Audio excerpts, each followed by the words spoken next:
नमस्कार, सलाम, आदाब, अस्सलाम वालेकुम, सत श्री अकाल। Friends, you know very well, आजकल नफ़रतों का दौर चल रहा है। हालांकि ये जब भी नाइंसाफ़ी का, नफ़रतों का दौर चलता है, ये ज़्यादा लंबा नहीं होता। सत्ताधारी पार्टी बस हिंदू, मुस्लिम, मुसलमान, पाकिस्तान यही करने में लगी है और पता नहीं लोग भी बहके जा रहे हैं। कोई महंगाई देख रहे हैं, न बेरोजगारी देख रहे हैं। कुछ लोग बस नफ़रतों में ही खुश हैं। लेकिन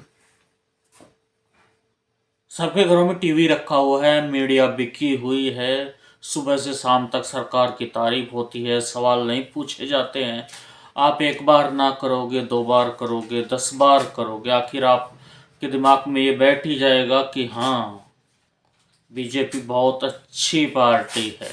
मतलब आपको रोबोट बना दिया गया है, आपके अंदर इंफॉर्मेशन फीड कर दी गई है, आपको नहीं पता कि आप कर क्या रहे हैं। और ऐसे लोगों को समझदार लोगों ने नाम दिया है अंधभक्त। अंधभक्त की परिभाषा अगर आप गूगल पर सर्च करें तो उसमें थोड़ी कुत्ते की मिलावट और गधा होता है वो। अंधभक्त को समझाना बहुत ही मुश्किल है। चींटी को लिपस्टिक लगाना, हाथी को गोद में बैठाना, अंधभक्त को समझाना मुश्किल ही नहीं, नामुमकिन है। लेकिन इस सरकार को यह मालूम नहीं है कि यहीं कुछ अच्छे लोग भी हैं जो सारी बात समझ रहे हैं, और अगर वो बहुत जल्दी आपको जवाब देंगे। आप बैलेट पेपर से चुनाव करवाइए, पता चल जाएगा तुम्हारी औकात क्या है, जनता तुमसे कितनी परेशान है। देश का युवा परेशान है, किसान परेशान है, जवान परेशान है, उसकी नौकरी 4 साल कर दी गई। किसान महंगाई से त्राही त्राही कर रहा है। पेट्रोल की कीमतें, गैस की कीमतें, क्या क्या गिनवाएं, बहुत सारा उल्टा सीधा। और फिर जनता सवाल नहीं करती, गोदी मीडिया उनको तारीफ दिखाती रहती है, पहली बात। दूसरी बात, जनता सवाल नहीं करती क्योंकि उनको हिंदू, मुसलमान, पाकिस्तान, मंदिर, मस्जिद इनमें उलझा दिया जाता है। फ्रेंड्स, अगर किसी समुदाय विशेष का कोई आदमी खराब है, गलत है, उस आदमी को एड्रेस करे, मारे। पूरी कम्युनिटी का क्या मतलब है? ये सिर्फ बहकाने वाली बातें हैं जिससे मेन मुद्दों से जनता का ध्यान हटा रहे। और कुछ लोग बेवकूफ़ बन भी रहे हैं, लेकिन कुछ लोग जागे हुए हैं। सरकार को ये भी जान लेना चाहिए, ईवीएम हटाइए, बैलेट पेपर से चुनाव करवाइए, वो आपको आपकी औकात बता देंगे। नफ़रतों की जो आंधी तुमने चलाई है, इसमें भी मोहब्बत के जुगनू जगमगा रहे हैं और बुराई पर अच्छाई को जीत मिलती ही है। रोशनी करेंगे बहुत से दिए जलकर, तुम लाख नफ़रतों की आंधी चलाओ। फ्रेंड्स, इसी से रिलेटेड हम अपनी वीडियो देखेंगे और ये जानेंगे कि वाकई कुछ लोग जाग रहे हैं। So let's come to start the video. मुस्लिम समुदाय के युवक ने उस प्रतिमा को तोड़ा और दान पेटी को चुराया है। वो पागल है, पागल होने की वजह से तोड़फोड़ कर दी उसने। उसको ज्ञान ही नहीं है वो क्या कर रहा है। अभी सिर्फ इतना पता है कि वो मुस्लिम समुदाय का व्यक्ति है। नहीं, ऐसा नहीं है, वो हिंदू समुदाय का ही व्यक्ति है, ये हमने तस्दीक कर ली है। उसने गल्ला वगैरह वहाँ का जो दान पत्रक था उसमें हाथ डाल के उसने पैसे वगैरह निकाले हैं। मूर्ति बीच में रखी थी, उसको भी तोड़ दिया। उसके साथ वो मारपीट भी की, लेकिन नहीं, पैसे नहीं समझा।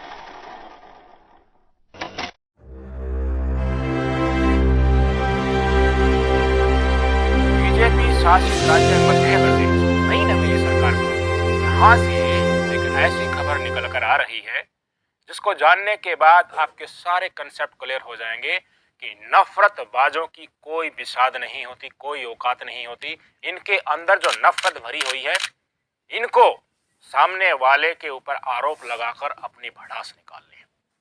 क्या हुआ भाई साहब, मध्य प्रदेश में एक जगह है नेहरू पार्क, इंदौर के नेहरू पार्क में एक मंदिर है, छोटा सा गणेश की मूर्ति वहां पर रखी गई थी। एक मंद बुद्धि व्यक्ति आता है, दिमाग का कंट्रोल उनका जा चुका होता है, मूर्ति को वहां पर तोड़ता है। ये इंसिडेंट कैमरे में कैद हो जाती है और लोगों के पास ये वीडियो पहुंचती है। तुरंत लोगों को बुलाया जाता है और जिन लोगों को बुलाया जाता है उनमें पहुंचते कौन है? बजरंग दल वाले। बजरंग दल वाले आते हैं, इस व्यक्ति की जमकर कुटाई करते हैं और कहते हैं कि मुस्लिम समुदाय का एक व्यक्ति हमारे गणेश महाराज की मूर्ति को तोड़ रहा था और पैसे भी वहां से लूट रहा था, नशे का आदी था, नशे के लिए पैसे नहीं मिल रहे थे, इसलिए मंदिर में तोड़फोड़ की और लूटबाजी की। हमने उसको अब पुलिस के हवाले कर दिया। मैं चाहता हूं बजरंग दल वालों की ये बाइट सुनिए और उसके बाद आप चौंक जाएंगे। ये व्यक्ति जिसको ये मुसलमान बता रहे थे, असल में वो निकलता कौन है? पहले इन नफरतबाजों के बयान सुनिए। वहाँ पर एक मुस्लिम समुदाय के युवक ने उस प्रतिमा को तोड़ा और दान पेटी को चुराया है। दान पेटी में भी पैसे वगैरह निकालते हुए पाया गया है। थाने हम लेके आए हैं उनको। थाने लाने के बाद में अब कानून अपने हिसाब से कार्रवाई कर रहा है। अभी सिर्फ इतना पता है कि वो मुस्लिम समुदाय का व्यक्ति है। बार बार बजरंग दल वालों के द्वारा इस बात पर दबाव दिया जा रहा है, जोर दिया जा रहा है कि व्यक्ति मुसलमान था, मुस्लिम समुदाय का था, हमारी गणेश जी की मूर्ति को तोड़ा और पैसे वहां से चोरी किए हैं, यानी कि तोड़फोड़ और लूटबाजी का मामला स्पष्ट तौर पर ये बताए जा रहे हैं। इन्हीं के लोगों ने पीटा है, ये हामी भी भर रहे हैं और पुलिस स्टेशन में उनको पहुंचा दिया है। ट्विस्ट यहाँ पर आता है, जब पुलिस के पास ये व्यक्ति पहुंचता है, पुलिस ने पूछताछ की, उससे उनका नाम जानने की कोशिश की, तो भाई साहब वो व्यक्ति अपना नाम भी नहीं बता पा रहा है, पता भी नहीं बता पा रहा है। पुलिस ने जांच में पाया कि ये व्यक्ति मंद बुद्धि है। तो मंद बुद्धि, अगर इस तरह की कोई इंसिडेंट होती है, कोई व्यक्ति मंद बुद्धि निकल आता, तो नफरतबाज क्या करते हैं कि मुसलमानों का यही ग्रेन विक्टिम कार्ड होता है कि फंस जाओ तब तो कह दो कि हम बेचारे होते हैं, हमारा तो दिमाग की संतुलन ठीक नहीं था इसलिए हमने कर दिया। इस तरह की इंसिडेंट नफरतबाजों ने सोशल मीडिया पर चलानी शुरू की थी कि देखिए ना, हमने तो बताया था ना, ये मुसलमान लोग जब फंस जाते हैं तो इसी तरह का विक्टिम कार्ड खेलते हैं कि हमारा तो मानसिक संतुलन ठीक नहीं था, इसलिए हमने मंदिर में घुसकर तोड़फोड़ कर दी और वहां पर गले से पैसे निकाल लिए। इस तरह की नफरतबाजी वाले इंसिडेंट सोशल मीडिया पर लिख लिख कर पूरी तरह शेयर की जा रही थी कि देखिए अब समय ऐसा आ गया है कि देखिए हिंदुओं के मंदिर में बढ़कर तोड़फोड़ ये लोग करने लगे। पर इनकी मनसाओं पर पानी फिर गया। पुलिस प्रशासन ने प्रेस कॉन्फ्रेंस करके खुद बता दिया कि ये व्यक्ति हिंदू समुदाय के प्रतीत होता है, मुसलमान नहीं है, मंदबुद्धि है, शरीर के ऊपर कंट्रोल खो चुका है, इसके कारण इसने ये हरकत की है। पुलिस प्रशासन का बयान सुन लीजिए। उसके साथ वो मारपीट भी की, लेकिन उसको ले आए हैं यहाँ पे। और पागल अभी अपनी कुछ भी आइडेंटिटी नहीं बता रहा है जिसकी पहचान अपन करेंगे। नहीं, ऐसा नहीं है। वो हिंदू समुदाय का ही व्यक्ति है, ये हमने तस्दीक कर ली है, पर उसका नाम पता कहाँ से, चूंकि पागल है तो कुछ भी नहीं बता पा रहा है। वो पागल है, पागल होने की वजह से तोड़फोड़ कर दी उसने। उसको ज्ञान ही नहीं है वो क्या कर रहा है। नहीं, पैसे नहीं, सिर्फ मूर्ति तोड़ी है। ऐसे ये लगाना झटका। मैं कहता हूँ ना, नफरतबाजों की कोई जमीन नहीं होती, इनका कोई स्टैंड नहीं होता। इनको प्राथमिक दृष्टा से जो दिखाया जाता है कि देखिए इस टॉपिक को लेकर हमें समाज में नफरत फैलानी है, ये उसी माहौल में रच जाते हैं। इन्हें कोई मतलब नहीं जो तुम करने जा रहे हो वो ठीक है या गलत है। जिस व्यक्ति के ऊपर तुम अत्याचार करने जा रहे हो, उसकी लिंचिंग करने जा रहे हो, वो व्यक्ति मुसलमान है या वास्तव में जो आरोप आप उसके ऊपर लगा रहे हो वो सही है गलत। कितनी इंसिडेंट इस देश में आई है अतीत में और आती भी हमेशा रहती हैं। शक के आधार पर मुस्लिम समुदाय का व्यक्ति कुछ सामान लेकर जा रहा है, आरोप लगा दिए जाते हैं कि ये तो गौ मांस लेकर जा रहा है और पीट पीट कर हत्या कर दी जाती है। और यही लोग जो हत्या के दोषी होते हैं जेल से बाहर निकलते हैं तो जय श्री राम के नारों के साथ, भारत माता की नारों के साथ, गौ माता की जय के साथ माला डालकर इनका स्वागत किया जाता है। जांच होती है, मामला बिल्कुल तह तक जांच के साथ बाहर निकल कर आता है तो चीजें कुछ और ही निकलती हैं। अजीब मानसिकता है ना। नफरत खुद फैलाते हैं, लिंचिंग खुद करते हैं, भारत माता की आड़ में, गोरक्षा की आड़ में, प्रभु श्री राम के नारों की आड़ में जितने घिनौने काम होते हैं वो ये लोग करते हैं। धर्म का व्यापार ये लोग करते हैं। गोरक्षा की आड़ में गोरख धंधा ये लोग करते हैं और बाद में हमारे जैसे लोग आवाज उठाते हैं तो कहते हो कि हमारे संगठन को बदनाम कर रहे हो। तो क्या इनको नहीं सोचना चाहिए था, जिस व्यक्ति को तुम पीट रहे हो, पुलिस के हवाले करने जा रहे हो, पहले तुम 100% जांच किए, परख लीजिए, या फिर विश्वास तुम्हें है कि ये वास्तव में मुसलमान है या नहीं। सोशल मीडिया पर बाइट दी गई, बाद में इस बाइट को पूरी तरह से घुमाया गया इंटरनेट के ऊपर कि मुस्लिम समुदाय के व्यक्ति ने मंदिर में घुस के इस तरह के इंसिडेंट कर दिए। और जब ये चीजें सामने आई, आधी खबर सामने आई थी कि पुलिस ने कह दिया मंद बोल दिया, तो फिर ये कहने लगे मुसलमानों का ये तो विक्टिम कार्ड होता है, फंस जाते हैं, तो कहते हैं हम तो अल्पसंख्यक हैं, हम तो गरीब हैं, हम तो दबे हुए हैं, हम तो मानसिक रूप से बीमार हैं, बेकार होता है। इनको मानसिक रूप से जो विकृत हो चुका है उसके साथ भी कोई सहानुभूति नहीं। सहानुभूति की नाम की इनकी चीजें इनके मन और दिल में है ही नहीं। मुसलमानों के ऊपर आरोप लगाते हैं कि ये तो मानव जाति के दुश्मन है, मानव जाति को खत्म कर देंगे, ये तो हिंदुओं ने इनको यहाँ पर बसा रखा है, नहीं तो आपस में लड़कर मर जाएंगे। जतिंद्र सिंह आनंद सरस्वती जी महाराज ये आरोप लगाते हैं ना, तो ये इंसिडेंट क्या दिखाती है? हिंदू भाई को ही जो मानसिक रूप से विकृत था, हिंदुओं के ठेकेदारों ने ही उनकी सुताई कर दी। इसको कहाँ जायज ठहराओगे भाई साहब? पुलिस का बयान आया है, बाकायदा मध्य प्रदेश से आया है। ये होती है असल औकात नफरतबाजों। इनको जो टास्क दिया जाता है उसी को ये फुलफिल करने में लग जाते हैं, इतना दिमाग इनके अंदर नहीं होता। नफरत के जब दिमाग में पल जाती है ना, फिर दिमाग सही से काम नहीं करता। प्यार और नफरत हद से ज्यादा अगर हो जाता है तो वहां पर दिल चलता है, दिमाग चलना बंद हो जाता है। सनक जो हो गई है, नफरत हद से ज्यादा हो गई, तो फिर वो नफरत ही परोसेगा भाई साहब। वो नहीं देखेगा तुम ये सही कर रहे हो, गलत कर रहे हो, किसके साथ कर रहे हो।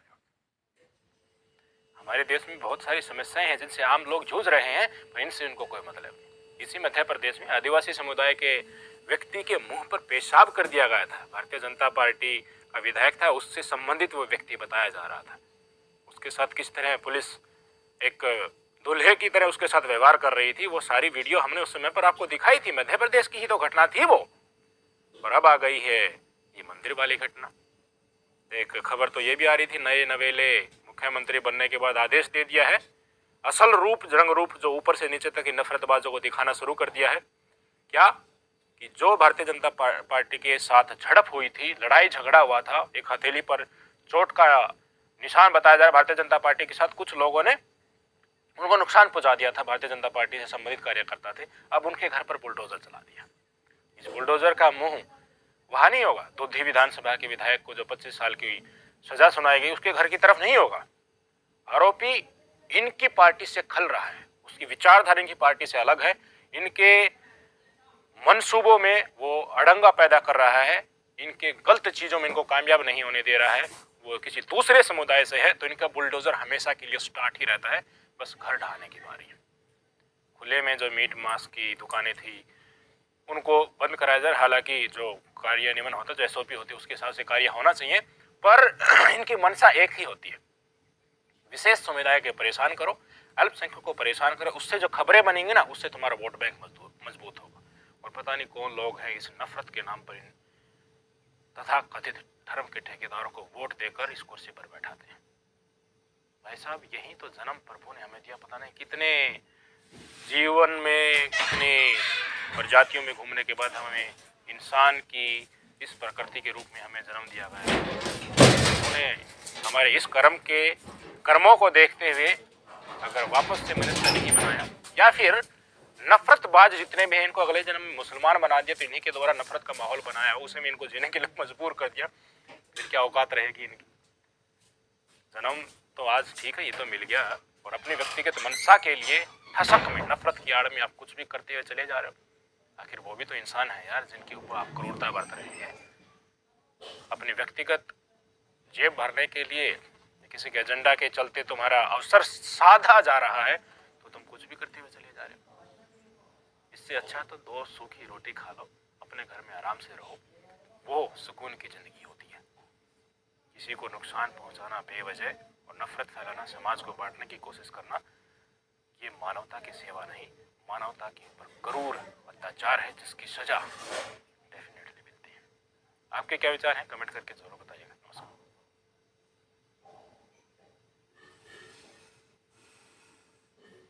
तो फ्रेंड्स ये थी वीडियो